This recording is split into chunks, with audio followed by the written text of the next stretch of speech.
on ne se rend pas compte de quoi on se coupe. Si vous n'aviez pas la vue, vous seriez sacrément embêté, hein, un non-voyant, de quoi il se coupe, de toutes les possibilités qui se coupent. Quelqu'un qui n'a pas ses jambes, il perd sa liberté. Et se couper du plan angélique, c'est encore pire. C'est-à-dire se couper du plan angélique ou des guides, ça fait de nous des aveugles et des paraplégiques. On avance sans but et on ne fait que être dans un fonctionnement totalement ponctuel, où on essaie de trouver des réponses aux problèmes qui se présentent, sans en comprendre forcément pourquoi, sans en comprendre réellement l'enseignement, et en fait, ça nous empêche d'avancer réellement. Alors, avancer, ce n'est pas dans un sens d'évolution. Ça, dans le développement personnel, on va parler d'évolution de l'âme, etc. Ce n'est pas la réalité. L'âme est parfaite, elle est issue de la conscience universelle, c'est-à-dire de Dieu lui-même, et le divin, c'est la perfection. Donc, la seule chose que nous ayons à faire, c'est de pouvoir enlever nos ondes d'ombre, notre ignorance, ce dont on a besoin de comprendre pour effectivement que notre conscience se révèle et nous apporte la connaissance. Pour ça, tout seul, on ne peut pas. Pourquoi? Parce que tout simplement, tout seul, je vais bien prendre le mot tout seul, c'est le jeu personnel. Et comme je vous l'ai dit tout à l'heure, le jeu personnel, il fonctionne à partir du mental et il essaie de trouver des solutions et pour survie, pour sa propre survie, ses propres besoins et son propre plaisir.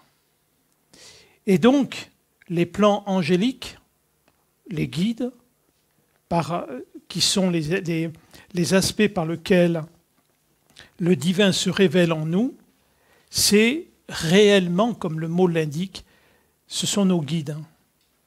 Ils nous permettent non pas de nous dire où il faut aller, mais tout simplement nous rappeler où il faut aller. C'est-à-dire qu'ils sont toujours là pour nous remettre dans la bonne direction. Alors, il n'y a pas le chemin, c'est simplement une seule direction, la direction verticale. Cette verticalité, elle n'est pas dans une espèce d'exigence, de volonté, le but n'étant pas de réussir quoi que ce soit, le seul but, c'est de mettre de l'amour partout. Et avant tout, se donner réellement de l'amour. Se donner de l'amour, c'est quoi? C'est pas un regard narcissique dans un miroir. C'est juste de savoir que ce qui nous anime, l'énergie vitale qui nous anime, c'est l'amour, tout simplement. Donc c'est pour ça que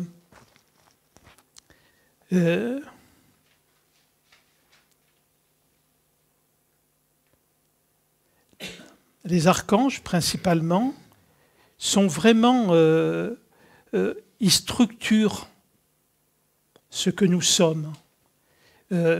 Et comme j'en ai parlé, et j'en parle régulièrement, dans notre système endocrinien des 7 blessures, ce sont les 7 archanges qui viennent effectivement structurer toute notre réalité. Et ensuite viennent en aide pour nous guider tout ce que sont les anges. Donc, si on regarde au niveau de notre structure, chaque archange qui est en lien avec chaque blessure, si on le regarde d'une manière globale, le premier, je vais partir du haut vers le bas. Donc, la glande pinéale, c'est l'archange Michael qui est son... Non, ça c'est son nom... Je suis celui qui est Voilà. Celui qui est comme Dieu. C'est notre première réalité. Ensuite, la glande pituitaire. Rémiel, qui veut dire. Voilà. Donc, deuxième niveau, miséricorde de Dieu. Rémiel. Rémiel. R-E-M-I-E-L. Mais il a d'autres noms aussi dans la glande pituitaire. D'accord?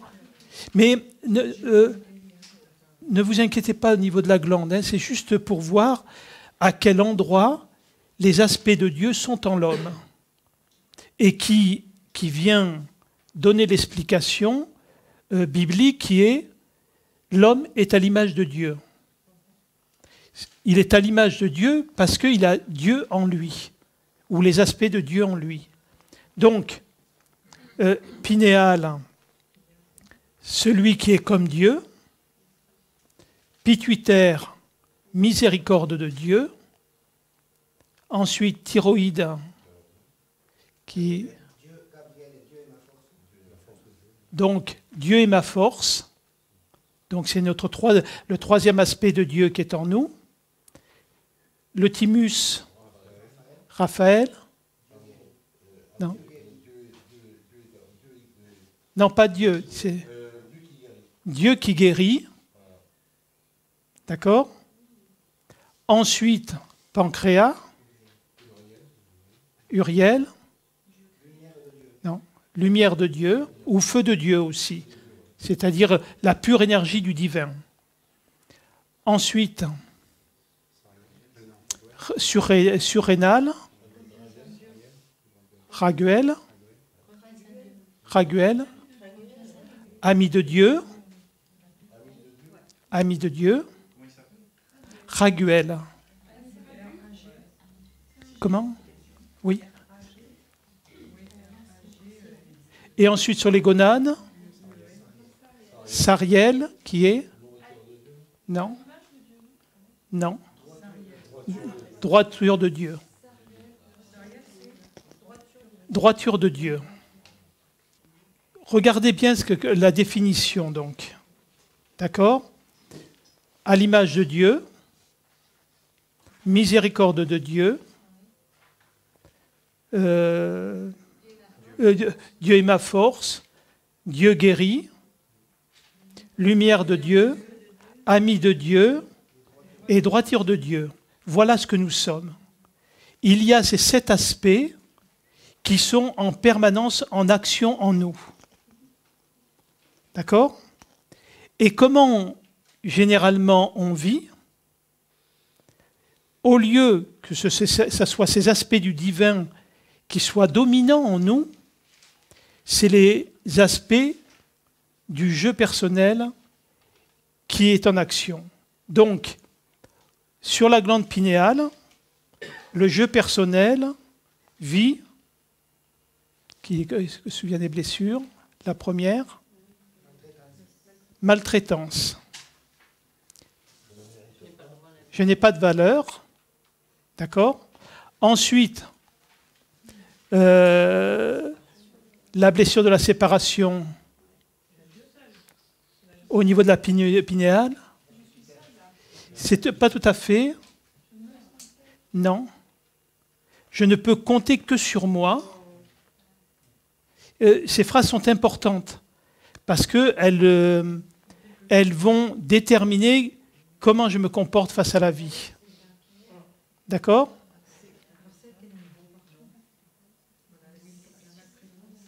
OK. Au niveau de la thyroïde, la trahison, quel est le message? Je ne peux faire confiance en personne. Donc, continuons. Nous étions au thymus. Et au thymus, l'abandon, c'est-à-dire j'ai besoin des autres pour vivre. D'accord? Ensuite, au niveau du pancréas, injustice. Qu'est-ce que ça signifie? Il faut être parfait pour exister. Ensuite, les surrénales, je crois que ça vient d'être dit. Je ne suis pas digne. C'est ce qui est encore plus fort. Et les gonades, le rejet, c'est quoi? Je n'ai pas le droit à la vie. Donc quand vous alignez ces 7 croyances, c'est du lourd, hein? C'est du lourd, hein? Et pourtant, on fait ça en permanence. On vit sur ces croyances inconscientes. Et on se bat pour essayer d'en sortir. C'est-à-dire que c'est Don Quichotte qui se bat contre des moulins à vent. Parce que ces croyances ne sont pas réelles. Elles sont totalement erronées. Donc vous ne pouvez pas changer ce qui n'existe pas. La seule chose, c'est quand vous vous battez contre quelque chose qui n'existe pas, la conséquence, c'est que vous le faites exister. Tout simplement. Donc, voilà nos 2 réalités qui s'opposent, tandis que la réalité, c'est que ces croyances fausses doivent se fondre dans ces vraies croyances spirituelles.